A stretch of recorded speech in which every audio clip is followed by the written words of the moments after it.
Amélie Dubois se tenait figée devant la fenêtre de sa cuisine, les larmes coulant sur son visage alors qu'elle observait son mari lutter avec la laisse renforcée d'acier. À l'autre bout, Léa, leur magnifique félin tacheté, enfonçait ses griffes dans l'allée de gravier de leur maison en banlieue de Lyon, son corps puissant tendu par la résistance. Ses yeux dorés étaient écarquillés de peur, comme si elle comprenait le sort qui l'attendait. Chaque fois que Rémi tirait, le cœur d'Amélie se serrait. Le moment était venu d'affronter la réalité. Garder un léopard comme animal de compagnie n'était plus sûr. Mais comment expliquer cela à une créature qui était devenue un membre de leur famille? Pendant 6 ans, Léa avait été une source de joie et de réconfort dans la maison des Dubois. Il l'avait achetée à un marchand d'animaux exotiques pour 25 000 € alors qu'elle n'était qu'un petit bébé, assez petit pour tenir dans la paume d'une main. Amélie se souvenait encore de la chaleur, du doux ronronnement de Léa lorsqu'elle était bébé, des longues nuits passées à bercer le petit dans ses bras pour l'endormir. Désormais adulte, la femelle léopard pesait plus de 60 kg, avec des muscles puissants sous son pelage et une force capable de faire tomber un homme adulte en un instant. Bien qu'elle restât leur animal de compagnie affectueux, ses instincts sauvages s'affirmaient de plus en plus, devenant impossible à contrôler. L'incident de la semaine précédente avait été la goutte d'eau. Sophie, leur fille de 17 ans, avait été attaquée par Léa lors d'un jeu un peu brusque, laissant une profonde entaille sur son bras droit qui avait nécessité 12 points de suture. Ce n'était pas un acte volontairement agressif, mais cela suffisait pour que la famille réalise qu'elle ne pouvait plus mettre la sécurité de son enfant en danger. La famille Dubois avait tenté de trouver une solution alternative. Ils avaient contacté de nombreux sanctuaires, mais personne ne voulait accueillir un léopard domestiqué. Les experts avaient conclu que Léa ne pourrait jamais survivre dans la nature, et les réserves privées étaient toutes à pleine capacité. Le cœur lourd, ils décidèrent d'emmener Léa au centre de contrôle des animaux de Lyon, où elle serait presque certainement euthanasiée. Le couple avait passé près d'1 heure à faire monter Léa dans leur SUV. Le léopard, autrefois docile, tremblait maintenant, des gémissements douloureux s'échappant de sa gorge. Amélie s'assit à l'arrière avec Léa, sa main tremblante caressant le pelage qu'elle avait brossé pendant des années. « Je suis désolée, » murmura-t-elle. « Je suis tellement désolée. » Alors qu'ils se rendaient au centre de contrôle des animaux, l'atmosphère dans la voiture était lourde de chagrin inexprimé. Personne ne parlait. Seul le souffle laborieux de Léa et les sanglots étouffés d'Amélie brisaient le silence. Au centre, une petite foule s'était rassemblée sur le parking. Principalement des personnes venues adopter des animaux domestiques ordinaires, mais aussi un petit groupe de défenseurs des droits des animaux tenant des pancartes protestant contre la détention d'animaux sauvages. Lorsque le SUV de la famille Dubois s'arrêta sur le parking, des regards curieux se tournèrent vers eux.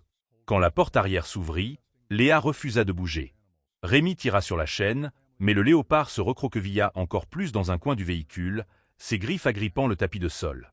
Sans autre option, Rémi entra à l'intérieur pour demander l'aide des agents du contrôle des animaux. À ce moment-là, les passants commençaient à remarquer la situation inhabituelle. Ce n'était pas tous les jours qu'on voyait un léopard dans le parking d'un centre de contrôle des animaux. Une foule commença à se former.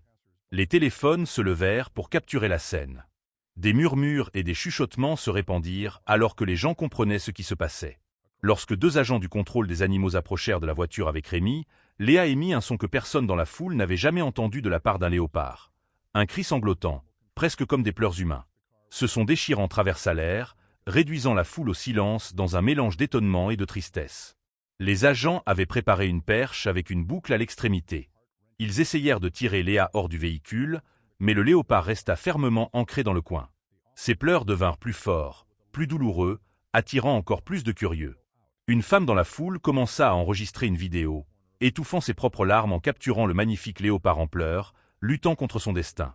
D'autres commencèrent également à filmer, et certains diffusèrent en direct sur les réseaux sociaux. Après de nombreux efforts, les agents du contrôle des animaux parvinrent enfin à extraire Léa de la voiture. Le léopard se débattit farouchement, mais il n'y avait pas d'échappatoire. Ils la traînèrent sur le sol, se dirigeant vers l'entrée du centre. Les cris de Léa devinrent encore plus déchirants, poussant certains dans la foule à détourner le regard, incapables de supporter la scène. Alors que la porte du centre s'ouvrait, un homme descendit d'un camion garé à proximité.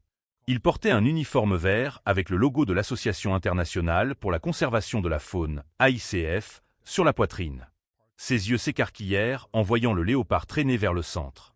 Le docteur Marc Joubert, un zoologiste renommé et directeur du programme de sauvetage de l'AICF, n'en croyait pas ses yeux.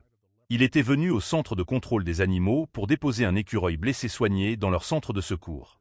Il n'avait jamais prévu d'assister à une scène aussi déchirante.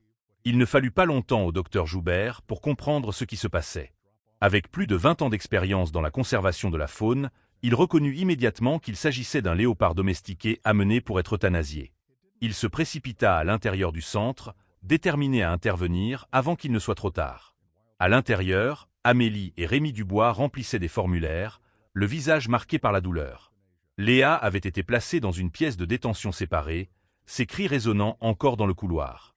Le docteur Joubert s'approcha du comptoir et se présenta, expliquant que l'AICF pouvait offrir une alternative. Les visages de la famille Dubois s'illuminèrent d'un nouvel espoir. Ils ne voulaient pas que Léa meure, mais ils avaient épuisé toutes les options qu'ils connaissaient. Le docteur Joubert expliqua que l'AICF venait de terminer la construction d'un nouveau sanctuaire dans les collines de Provence, conçu spécifiquement pour les animaux sauvages domestiqués qui ne pouvaient pas être réintégrés dans la nature. Léa pourrait y être transférée, où elle serait correctement soignée dans un environnement sûr. Pendant que les détails étaient discutés à l'intérieur, la vidéo de Léa s'était répandue comme une traînée de poudre sur les réseaux sociaux. Le hashtag Sauver Léa commença à devenir viral, attirant l'attention de milliers de personnes. Beaucoup exprimèrent leur indignation qu'un animal sauvage ait été gardé comme animal de compagnie, puis abandonné, tandis que d'autres soutenaient la recherche d'une solution humaine. Après 2 heures tendues, le docteur Joubert sortit du centre avec un léger sourire. Il fit signe à son équipe, arrivé avec un véhicule de transport spécialisé. La foule, désormais beaucoup plus nombreuse, attendait le souffle coupé. Puis la porte s'ouvrit à nouveau, et Léa apparut, cette fois doucement guidée par un soigneur expérimenté de l'AICF. Le léopard était toujours effrayé, mais ne pleurait plus. Elle fut conduite vers l'enclos spacieux et spécialement conçu du camion de l'AICF. La foule applaudit, beaucoup avec des larmes de soulagement dans les yeux. Amélie et Rémi Dubois se tenaient ensemble, main dans la main, à la fois tristes et reconnaissants, en regardant Léa entamer sa nouvelle vie. Alors que le camion de l'AICF s'éloignait, emportant Léa vers la sécurité, un nouveau chapitre de l'histoire de ce magnifique léopard commença à se dessiner, un chapitre rempli de défis, mais aussi débordant d'espoir. Le sanctuaire de l'AICF était niché dans les collines vallonnées de Provence, loin du bruit de la ville. Lorsque le camion transportant Léa franchit la porte principale, le coucher du soleil projetait une lueur orangée sur le paysage. Après 2 jours de voyage, le léopard était enfin arrivé dans ce qui deviendrait son nouveau foyer. Le docteur Joubert supervisa personnellement le transfert de Léa vers la zone de quarantaine. Le léopard était encore effrayé et confus, mais il avait au moins mangé une partie de la nourriture fournie pendant le trajet. Dès le début, le docteur Joubert reconnut que Léa n'était pas un cas typique. Malgré 6 années passées avec des humains, elle avait conservé nombre de ses instincts naturels, et sa personnalité montrait une intelligence remarquable. « Elle est spéciale », dit le docteur Joubert à Claire Martin, sa meilleure assistante. « Nous devons concevoir un plan de réhabilitation sur mesure pour ce cas. » Claire, une jeune zoologiste passionnée par les grands félins, se porta volontaire pour être la principale soigneuse de Léa. Avec une expérience auprès de nombreux animaux sauvages psychologiquement endommagés, elle comprenait que la confiance était l'élément le plus important à établir. Les premiers jours au sanctuaire ne furent pas faciles. Léa refusait de manger et passait la plupart de son temps recroquevillée dans un coin de son enclos, ses yeux suivant chaque mouvement avec vigilance. Claire passait des heures assise à l'extérieur de l'enclos, lisant à voix haute d'une voix douce pour familiariser Léa avec sa présence. Le 5e jour, une petite avancée eut lieu. Claire apporta un morceau de bœuf frais et le plaça près de la porte de l'enclos. Au lieu d'attendre qu'elle parte comme d'habitude, Léa s'approcha lentement alors que Claire était encore là.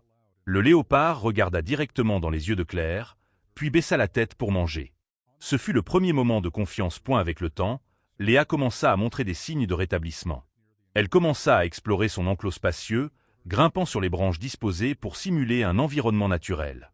Parfois, elle émettait même des grognements satisfaits lorsque Claire arrivait avec les repas. Mais tout n'était pas toujours fluide. Il y avait des jours où Léa retombait dans un état mélancolique, refusant d'interagir et émettant des appels tristes que Claire appelait ses cris de nostalgie. Pendant ces moments, Claire ne pouvait qu'attendre patiemment. Sachant que la récupération n'était pas linéaire. Après 3 mois, le docteur Joubert décida qu'il était temps pour Léa de franchir une nouvelle étape, l'interaction avec d'autres léopards. Le sanctuaire accueillait 4 autres léopards, tous sauvés de situations de captivité illégale.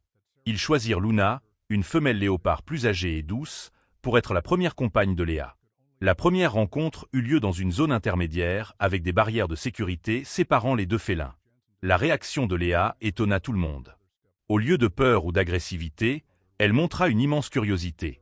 Léa s'approcha de la barrière, reniflant et émettant le son distinctif de salutation des léopards, une compétence que personne ne pensait qu'un léopard élevé en captivité posséderait. « C'est incroyable !» murmura le docteur Joubert en observant. C'est comme si ses instincts étaient encore intacts, attendant juste d'être réveillés. Au cours des semaines suivantes, Léa fut progressivement présentée aux autres léopards. À chaque fois, elle apprenait davantage sur la manière de se comporter parmi les siens, imitant des comportements naturels, marquant son territoire, cherchant des points de vue élevés, et même pratiquant des compétences de chasse de base avec des proies factices introduites dans son espace de vie. 6 mois après son arrivée au sanctuaire, Léa était devenue un léopard complètement différent. Son pelage était brillant, ses muscles tonifiés par l'escalade et la course. Ses yeux ne montraient plus de peur, mais de la confiance et de la sérénité. Claire observait fièrement ces transformations, sachant que Léa avait retrouvé sa véritable nature. Non pas celle d'un animal de compagnie, mais celle d'un léopard fier, même dans des circonstances particulières. Une découverte inattendue pendant la réhabilitation de Léa fut sa capacité spéciale à communiquer avec d'autres animaux. Les chercheurs du sanctuaire remarquèrent que Léa semblait capable d'agir comme un pont entre le monde humain et le monde des animaux sauvages. Lorsqu'un nouveau léopard arrivait, généralement dans un état de stress et de peur, Léa était la première à pouvoir l'approcher et le calmer. « Elle est comme un pont », expliqua Claire dans un rapport de recherche. Léa comprend les deux mondes et peut aider les autres léopards à s'adapter plus facilement à leur nouvel environnement. L'histoire de Léa commença à attirer l'attention. La vidéo de son arrivée au centre de contrôle des animaux était devenue un phénomène viral, attirant des millions de vues. Maintenant, les gens voulaient savoir ce qui était arrivé au léopard qui pleurait. Une équipe de tournage vint au sanctuaire pour réaliser un documentaire sur le parcours de Léa. L'histoire toucha le cœur de millions de personnes, sensibilisant à la question de la détention d'animaux sauvages comme animaux de compagnie et à l'importance des efforts de conservation. La famille Dubois suivait également les progrès de Léa de loin. Ils envoyèrent une lettre d'excuse au sanctuaire, expliquant qu'ils n'avaient pas pleinement compris la responsabilité de garder un animal sauvage. Amélie commença même à faire du bénévolat dans une organisation d'éducation à la faune, partageant l'histoire de sa famille comme un conte de mise en garde pour les autres points. Alors que la première année de Léa au sanctuaire touchait à sa fin, une opportunité inattendue se présenta. Un grand sanctuaire en Afrique du Sud recherchait des léopards ayant suffisamment d'instinct naturel pour participer à un programme de restauration d'une population de léopards semi-sauvages. Après avoir visionné des vidéos et lu des rapports sur Léa, ils exprimèrent leur intérêt. Ce pourrait être sa chance de vivre une vie plus proche de la nature, dit le docteur Joubert à Claire. Bien qu'elle nous manquera, c'est ce qu'il y a de mieux pour Léa. Claire ressentait à la fois de la joie et de la tristesse. Alors que la première année de Léa au sanctuaire touchait à sa fin, une opportunité inattendue se présenta. Un grand sanctuaire en Afrique du Sud recherchait des léopards ayant suffisamment d'instinct naturel pour participer à un programme de restauration d'une population de léopards semi-sauvages. Après avoir visionné des vidéos et lu des rapports sur Léa, ils exprimèrent leur intérêt. Ce pourrait être sa chance de vivre une vie plus proche de la nature, dit le docteur Joubert à Claire. Bien qu'elle nous manquera, c'est ce qu'il y a de mieux pour Léa. Claire ressentait à la fois de la joie et de la tristesse. Elle avait développé un lien spécial avec Léa, mais elle savait aussi que l'objectif ultime était toujours que le léopard vive une vie aussi naturelle que possible. Le cœur lourd mais plein d'espoir, elle commença à préparer Léa pour un nouveau voyage. Le ciel sud-africain s'étendait comme une vaste toile bleue lorsque l'avion transportant Léa atterrit. Claire Martin regarda par la fenêtre, le cœur battant. Ce n'était pas seulement un voyage. C'était un retour au foyer pour une âme perdue depuis trop longtemps. En descendant sur le sol, l'air chaud rempli d'odeurs sauvages l'envahit, la faisant suffoquer d'émotion. Elle avait emmené Léa à l'autre bout du monde, de l'endroit où le léopard avait autrefois pleuré de désespoir jusqu'à la terre de ses ancêtres. La réserve de Tabamanzi ressemblait à un paradis. Pas de cages ni de clôtures évidentes, mais de vastes savanes, des acacias anciens et des ruisseaux clairs serpentant à travers des prairies dorées sous le soleil. C'était là que les léopards vivaient depuis des milliers d'années, là où Léa aurait dû grandir. Le docteur Tamba Nlovu, un homme au sourire éclatant et aux yeux bienveillants empreints de la sagesse des générations, les accueillit. « Bienvenue chez toi », dit-il, non seulement à Claire, mais à Léa, qui observait tout depuis sa cage avec des yeux alertes. Le moment où la porte de la cage s'ouvrit resterait à jamais gravé dans la mémoire de Claire. Léa resta immobile, la tête légèrement inclinée sur le côté. Le léopard regarda Claire, puis l'espace vaste devant elle. Il n'y avait pas de peur dans ses yeux, seulement de l'émerveillement, comme si elle demandait « Est-ce réel ?» Claire s'agenouilla au niveau des yeux de Léa. « C'est chez toi », murmura-t-elle, les larmes aux yeux. « Vas-y. » Léa avança une patte à la fois, prudente mais sans peur.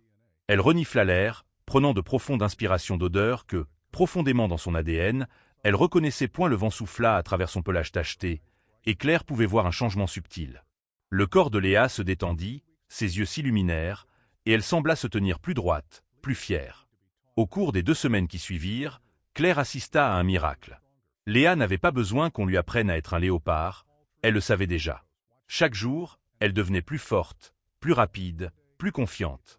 Elle escaladait de grands arbres, se cachait dans les ombres, observait les antilopes et les petits animaux. Puis, un jour, elle fit sa première proie. Pas un animal captif, mais une gazelle sauvage qui avait vécu et était morte selon les lois de la nature. « Je n'ai jamais vu quelque chose comme ça », admit le docteur Enlovu, incapable de cacher son étonnement. On dirait qu'elle sait déjà tout cela, comme si elle se souvenait, pas qu'elle apprenait. Le jour de la libération de Léa, dans une zone plus vaste, arriva trop vite. Claire se tenait aux côtés du docteur Enlovu alors qu'ils ouvraient la dernière porte. Cette fois, Léa n'hésita pas. Elle marcha avec l'allure d'une reine revenant dans son royaume, la queue haute, la démarche élégante et confiante. Claire et l'équipe la surveillèrent de loin grâce au GPS sur son collier. Ils la regardèrent explorer, courir, se reposer, et, plus merveilleux encore, rencontrer Théo, un jeune léopard mâle. Il n'y eut pas d'agressivité, seulement de la curiosité et quelque chose comme une reconnaissance mutuelle. « C'est ce qu'on n'osait pas espérer », murmura le docteur Enlovu. « Elle ne se contente pas de survivre, elle prospère. » Le jour où Claire dut partir fut à la fois le plus difficile et le plus beau. On lui permit de voir Léa une dernière fois de loin, à travers des jumelles. Le léopard était allongé sur un rocher plat, se prélassant au soleil du matin, son corps détendu dans une sécurité et une liberté totale. Lorsque le véhicule s'approcha un peu plus, Léa releva la tête, regardant directement vers eux.